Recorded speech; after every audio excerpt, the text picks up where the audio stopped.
Watch your words become your action. Watch your action, it become your habit. Watch your habit, it become your character. अगर आपको अपना character बदलना है तो सबसे पहले अपनी सोच को बदलना पड़ेगा, क्योंकि सोच ही आपके अल्फाज बनते हैं, आपके अल्फाज आपकी आदत बनती है, आपकी आदत ही आपका किरदार बन जाती है। तो हमें सबसे पहले सोच को बदलना पड़ेगा। मैं आपको उदाहरण देता हूं मोहम्मद अली क्ले का। मोहम्मद अली क्ले जब बहुत वर्ल्ड चैंपियन नहीं थे और नए नए प्रैक्टिस कर रहे थे, और वो जब अपने आप को तैयार कर रहे थे, और जब भी रिंग में जाते मोहम्मद अली क्ले, तो वो अपने जो अपोनेंट वर्ल्ड चैंपियन होता था उसको गले मिलते थे और उसके कान में कुछ कहते थे, उसके कान में। तो दुनिया को बड़ा अजीब लगता था कि ये ऐसा बॉक्सर है मोहम्मद अली कि जब भी बॉक्सर को मिलने जाते फाइट से पहले, वो जब गले मिलते ना तो उसके कान में कुछ कहते थे। तो एक पत्रकार ने उनसे पूछा कि आप कहते क्या उस बॉक्सर से? तो उन्होंने कहा कि ये मैं उस बॉक्सर से नहीं, मैं अपने आप को भी कहता हूं जब मैं प्रैक्टिस करता हूं। मैं उस बॉक्सर से कहता था, ध्यान से सुनना, जो बच्चे एग्जाम को जाने को डरते हैं, जिनको लगता है ये मुश्किल है, ये कठिन है, वो बच्चों के लिए मैं कह रहा हूं। मोहम्मद अली क्ले कहते हैं, मैं उस बॉक्सर को गले मिलता और कहता, you are the champion, you are the champion but I am the best. वो उससे कहते थे, माना कि तू चैंपियन है, लेकिन याद रख इस मुकाबले में सबसे बेहतरीन मुक्केबाज मैं हूं। ये वो अपने आप को कहते थे, you are the champion but I am the best. हमें अपने आप से क्या कहना है? मैं बच्चों को अक्सर कहता हूं कि अपने आप को सोच को बदलिए, अपने आप को हमेशा पॉजिटिव बोलिए। I will do, I can do, I shall do, I should do.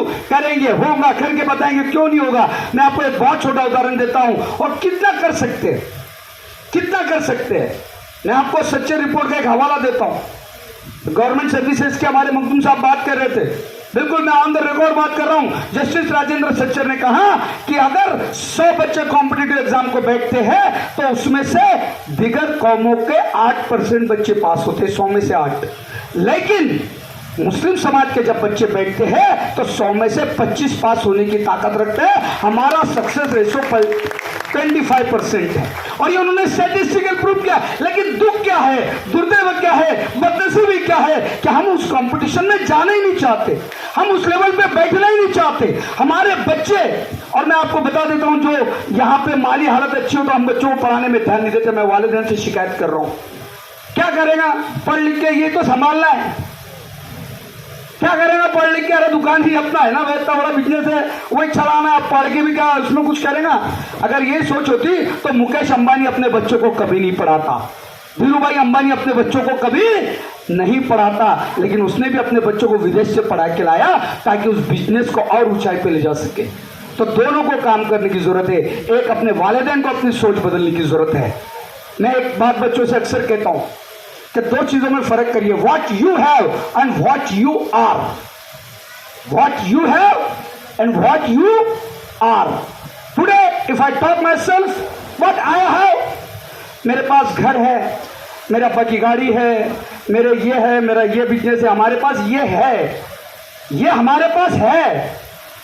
मैं बच्चों से पूछता हूं, सब अगर हटा दिया जाए आप क्या हो?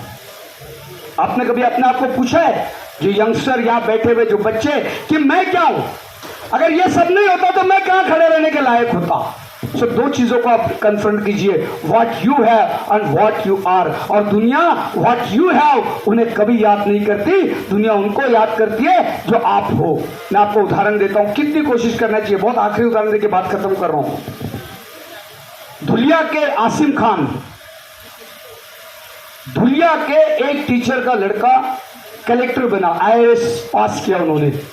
आप जानते हैं, 2 उदाहरण है हमारे पास। एक बच्चा जो हिंदुस्तान की हिस्ट्री में, भारत की हिस्ट्री में सबसे कम उम्र का IAS होता है, वो जालने के रिक्शा ड्राइवर का लड़का है, अंसार शेख।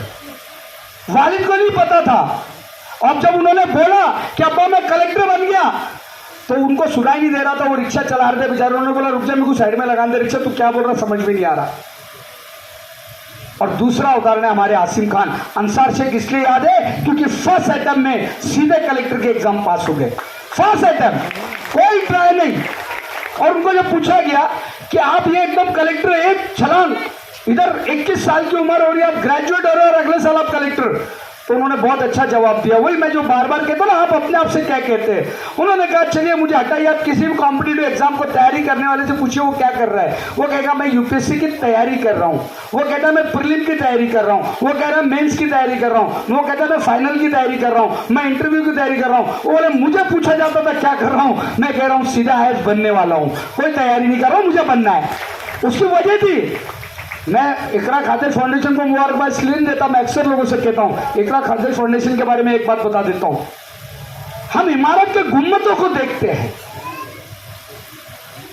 इमारतों की गुम्मतों को देखते हैं, लेकिन याद रखिए इमारत जितनी शानदार गुम्मतों से होती है ना, उससे ज्यादा इंपॉर्टेंट होता है उसके नींव में गड़ी हुई वो ईंटें जिनके सहारे पे ये बिल्डिंग ये खड़ी हुई है। और मुझे बड़ी खुशी है कि आज इकरा खानदेश फाउंडेशन अगर इतनी ऊंचाई पे जा रहा है तो कई लोग हैं हमारे में से जो शायद स्टेज पे भी नहीं आते, जो 100 रुपए दे रहे होंगे, जो 20 रुपए दे रहे होंगे, लेकिन वो नींव की ईंटें जमीन में गड़ी है। मिसबा साहब जैसे लोग हैं जो आज है नहीं, लेकिन उन्होंने जो चीजें वहां लगा दी है, आज भी उसी के सहारे ये गुम्मत रहेगा। और एक बात मैं कह देता हूं कि लोग किस तरह से लेते हैं ये जिसका उसका नजरिया है, लोग कैसे लेते हैं उनका नजरिया है, लेकिन ये वो मिसाली काम है। हमारे लिए एक प्रोग्राम होगा, हमारे लिए 60 बच्चों की फीस होगी, किसी के लिए प्रोग्राम होगा, किसी के लिए नामो नमूद के लिए भी कोशिश होगी, लेकिन बता दो मैं आपको काम ये है कि जब मैं बड़े बड़े मंच से